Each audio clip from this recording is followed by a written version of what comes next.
What's up, YouTube? Welcome to Physiques by Andell. So I'm just giving a walkthrough of the workout I had today for my shoulders. And I use this machine that I really like. I just found it a few days ago. And it's a machine, but it mimics a free weight. It feels like you're lifting free weight. So the first angle, I did an overhand grip, which kind of works the shoulders, the main three heads evenly. I do more of a outer grip with my palms facing each other. This gets the medial, the side head a little bit more. And then after I do an underhand grip, this really gets the front deltoid and even the triceps and upper chest a little bit more. And this is the first angle I show. I'm also going to show a rear angle of this same movement with all three angles, or all three grips. The overhand grip, as I mentioned, it works the shoulders pretty evenly. All three heads, mainly the front and the side. I get that full range of motion slightly below my ears. Then I push straight up. I switch to the neutral grip with the palms facing each other. This gets a little bit more the lateral head, the side head. And anytime you do a pressing movement, you're going to get the triceps as well. But my main focus was the shoulder. All right, and then the underhand grip. This really gets the front deltoid and the upper chest, and to some degree as well the triceps. So I wanted to show all three angles, all three grips, and with a varied angle. And I took the weight off. There's like a 20-pound rock that adds resistance. So I took that off so I could do some one-handed burnouts. All right, I started with the left, do a couple rounds. I switched to the right, do a couple. And then after I had one more left for each arm.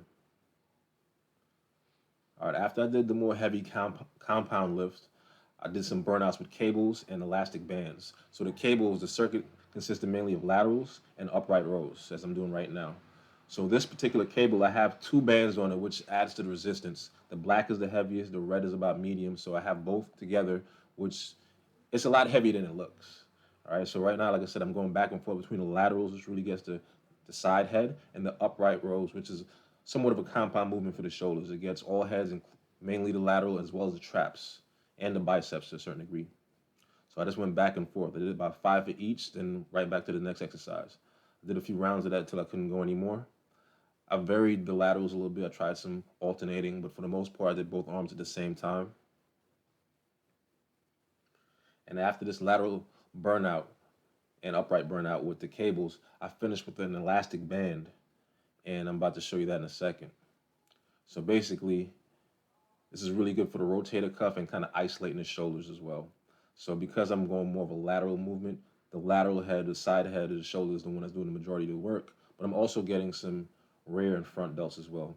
So I just switched up the different positions so you guys can see a little bit better. At this point, I'm going more one arm at a time. So one arm is having a static hold, which is basically making the shoulder work the entire time, while the other one is doing more of a traditional lift, and I'm feeling more tension at the very end.